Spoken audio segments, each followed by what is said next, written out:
Hey guys, my name is Dr. Lera here at Heron Lakes Animal Hospital. Today I'm here with Miles, and the topic of the video today is going to be dry eye. Stay tuned, and we'll get into that shortly.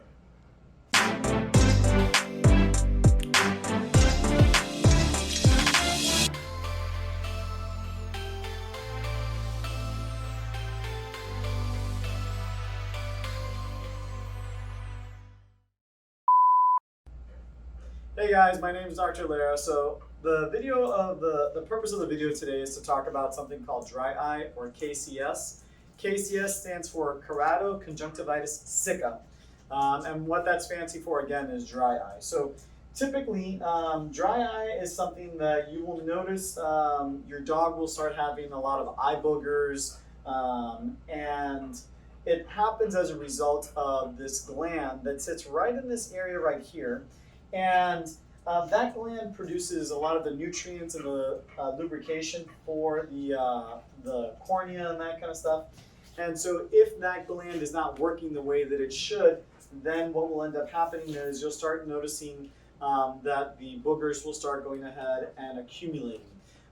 Some people might think, well, if he's not producing enough tears, then why would you start seeing boogers more? And the reason being is because the boogers start to become thicker, and so as the boogers start to become thicker, then it's going to be more obvious to see them.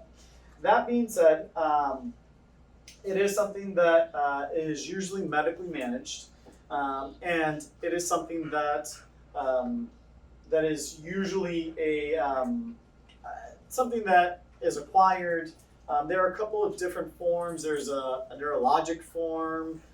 That could be tied to trauma or cancer, to the nerves that affect that particular part of the body. It could be a result of inflammation. So in Miles' case, Miles actually has allergies going on right now, and so that's something that could potentially be impacting it. I have seen cases where this is temporary versus something that is permanent. And then there are even sometimes some medications that could actually cause this particular condition. Sometimes the results are permanent, and sometimes the results are temporary. It just depends. As you can see, Miles is trying to chew his leash, which is why I'm playing with him. Now, in regards to diagnosing the condition, the way that we typically diagnose the condition, if you can grab me one of the little strips, just so that I can show people what those strips look like. Essentially what we do is, hey, stop chewing on that. What we do is we go ahead and we stick these little pieces of paper inside the eye, literally. And so what we'll do is we'll get one of these pieces, we'll pull the bottom lid out typically. Yeah, you can go ahead and hand it to me. Let's see here. And so what we'll do is we'll typically go in there, and then if you go to the camera, you'll let me know as I get into the picture. So I don't know if you guys can see it. So there's lines and numbers on this, and so we should be getting to about the 15 mark or the 20 mark. And this little thing right here, that's where we actually fold it and put it into the dog's eye. So this is something where that little mark that you saw on the piece of paper, that's an ink, and that ink will go to the part where the tears stop producing. Usually it should only be about a minute before we get to that point. If it's taking longer than that to reach the 15 mark or the 20 mark, then that means that they're not producing enough tears.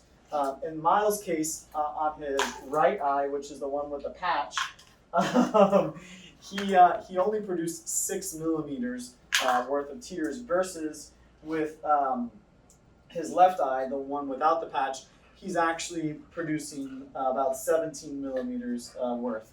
Now, the other thing is when we go ahead and we put these patients on the most common medication is cyclosporin or something called tacrolimus. It's one or the other medication. Sometimes people will combine the two medications. These will take about 6 weeks to kick in, and on top of that, it is something that can sometimes cause irritation. So if you notice that your dog is having more redness after the drops or something like that, it is something that could potentially go ahead and be caused by the drops that you're actually putting in the eye. So be aware of that.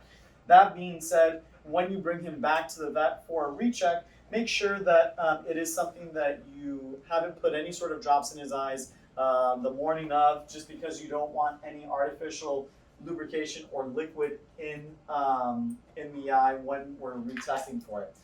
In the rarer cases where they don't respond to any of the drops or anything like that, we might be able, some people might actually pull some stuff from the parotid duct, which is a gland that sits in this area over here. It is not meant for the eye, it's meant for the mouth.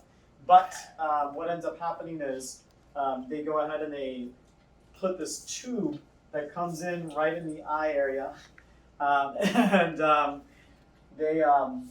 if you want, you can go ahead and take Miles, just because I think he's ready to go home anyways. Here you go. Guys, say bye to Miles. Thanks, Miles. You did great. Come on. You want to go see Mom and Dad?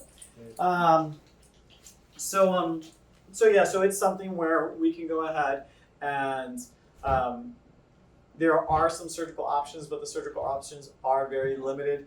In the past, we used to have some people, or veterinarians in general, that thought that it was okay to cut out the third eyelid, or for other procedures where the gland would be sticking out. That is not recommended at this point. That's a treatment for cherry eye. If you do end up having to have your dog on this medication, it is very likely that it is going to be lifelong, so keep that in mind.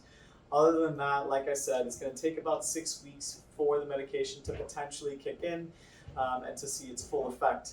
So be aware, and if that first medication doesn't work, then we may have to switch to a different medication and wait another 6 weeks after that, okay?